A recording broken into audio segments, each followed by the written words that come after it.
Okay, so I've been working on the communication vehicle. It's been going okay. It's not the most easiest kit to build.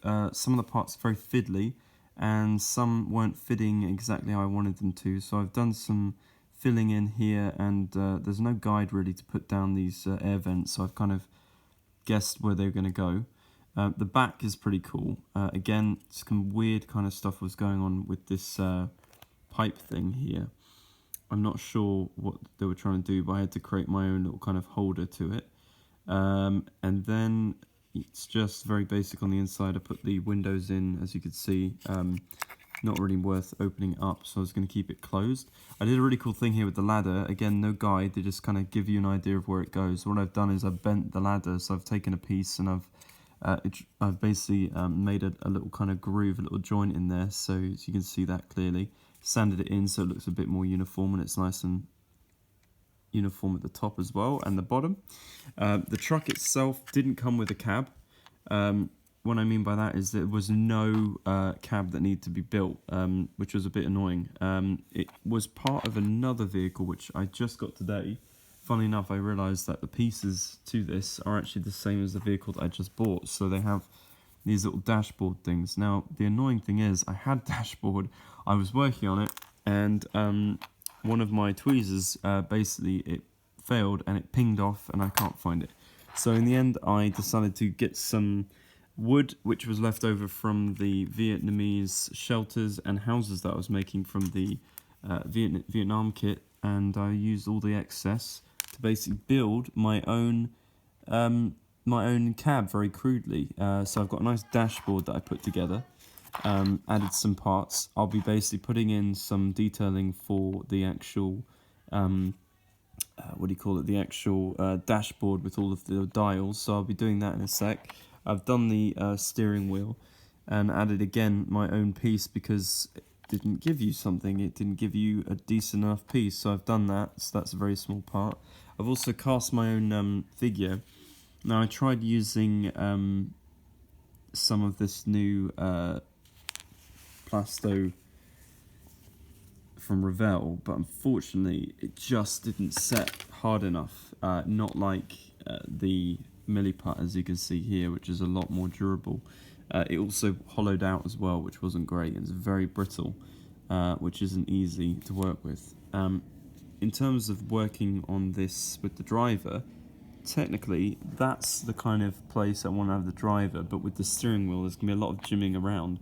So once I cast another one of these guys in, and I did a really nice cast actually. I've got a really cool driver who I've put together, who actually will be my guide for the next couple of vehicles that I build. And this is the guy here. I actually created using Vallejo putty, which is amazing. I've really pushed this stuff to the limit. Plastic putty by Vallejo, get this, it's fantastic.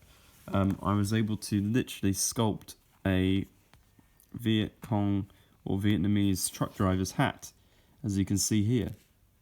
Now this is just a figure from a Pegasus truck figure who's just a driver, but he just looked like the right part, the right kind of guy that I needed for this diorama that I'll be working on. But let me just see if I can get him in focus. Let's have a look. You'll see the detail. There you go. See that? That's a really nice hat that I've been able to sculpt quite easily. In fact, if I can get in focus, there you go. So yeah, so that was actually quite a decent sculpt, and I made a nice mold which I think will work for him. I've got a couple of Vietnamese guys here as well.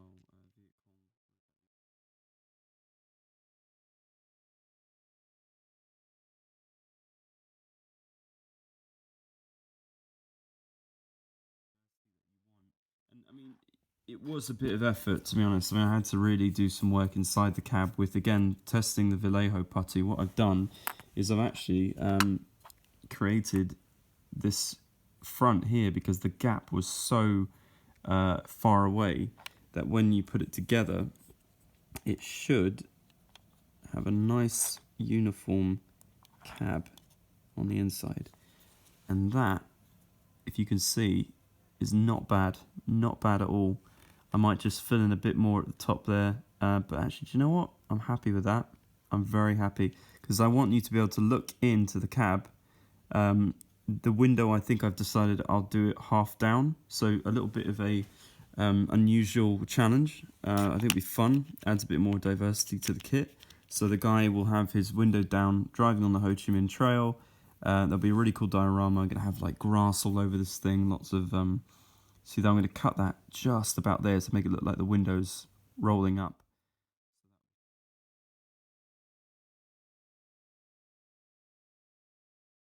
Annoying, I realised that I had to cast another piece that had basically fallen. It was very small. Now this is meant to be the grating for the front of the truck here. The only issue is that from looking at the archives and photos of the truck, which you'll see in 2 seconds, boom, there it is, they are completely different. So if you look on the actual instructions here, they're quite wide. But if you look on the actual vehicle, you can see they're a lot thinner. They're about 6 squares, 3 down, 3 up, and 3 across. So I want to try and mimic that on this. Now I think what I might be able to do is cut this in half and do 2 of these as like a test to see if they'll work. Because the actual, I've got the actual one I put in here because it's been banging around all over the place. The actual part in here is really bizarre. It doesn't really quite fit with the photo, and it's supposed to go. This part is actually supposed to go on there, but I think, like I said, I think I can actually now cut into this and create 2 separate ones just off of this kind of like bend right here, so it almost looks like that. So then I'll just bend it around. So I've got 2 of these. I might try it with the Vallejo. Again, this is Vallejo putty that I've filled with this. Let's see if it's actually set. It's still quite bendy, but it will come out. Oh, it's not bad. Well, you'll see how that turns out. Well, the idea of having a Vallejo is I can actually bend it around like you see in the picture.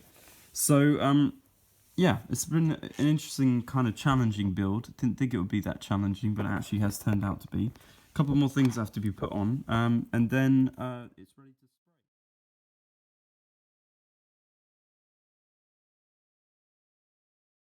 Now the cool thing is, there's also the windows are in, but as you can see, there's a weird gloss on them. That's because I've used this stuff, Color Stop, which is fantastic. You basically will never have a problem masking windows again. No kind of fiddling around with tape. You literally take that stuff, you paint it on, and it basically covers that area with a nice thin layer of a kind of like a gummy gel that if you paint on top of that, you literally take your fingernail or your blade and you can just peel it right off again. So you can see it looks like it's all glossy, but actually it's all ready to be painted. But it's a